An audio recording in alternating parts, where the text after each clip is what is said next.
अस्सलाम वालेकुम। 24 फरवरी 2024 बरोज हफ्ता HHD क्वीन के 2 पार्सल हैं। एक फैसलाबाद वाली साइड का पार्सल है, एक ये लाहौर में शाह साहब हमारे ताल्लुक रखते हैं, लाहौर कैंट एरिया से, उनका पार्सल पैक करते हैं।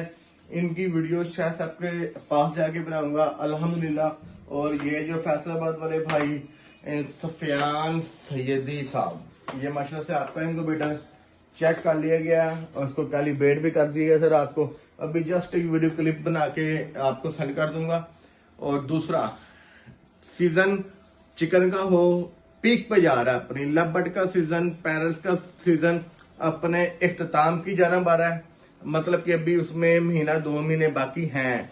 इनक्यूबेटर्स के लिए जो आपका डेड इन शेल हो रहा है, उनमें अपने नायाब और कीमती किस्म के तोतों के अंडों को जाया होने से बचाने के लिए अच्छी क्वालिटी का, हमेशा टॉप क्वालिटी का ब्रांडेड चीज का इनक्यूबेटर यूज करें ताकि आपको डेड इन शेल का मसला ना हो।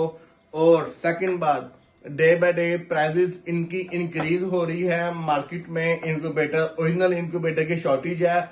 हमेशा उन बंदों से परचेज करें जो आपके करीब तरीन हो और जो आपको सामने आके फेस कर सके, जिनका अपना सेटअप मौजूद हो। शानी भाई एक जगह खड़े हो जाए, आज जिनका एज का पे सेटअप हो, जहाँ पे आप खुद जाके लाइव जाके उन्हें मिले। ये ना हो कि आप टाइम सेट कर लें उनके साथ, वो एंड टाइम पे आपको कहता जी मेरा तो कंटेनर आ गया था, आपको कॉल उनके, मेरी तो शिपमेंट आ गई थी, उनको शिप के शीन के 3 के स्पेलिंग भी ना आते हो। तो लिहाजा हमेशा अच्छे डीलर से ले, अच्छे दुकानदार से ले, चाहे ब्रोकर से ले, लेकिन ब्रोकर में फर्क को समझे। एक ब्रोकर अपनी एक बोटी के लिए पूरा बकरा हलाल करता है, ऐसे ब्रोकर का बायकॉट करें। जज़ाकल्लाह खैर।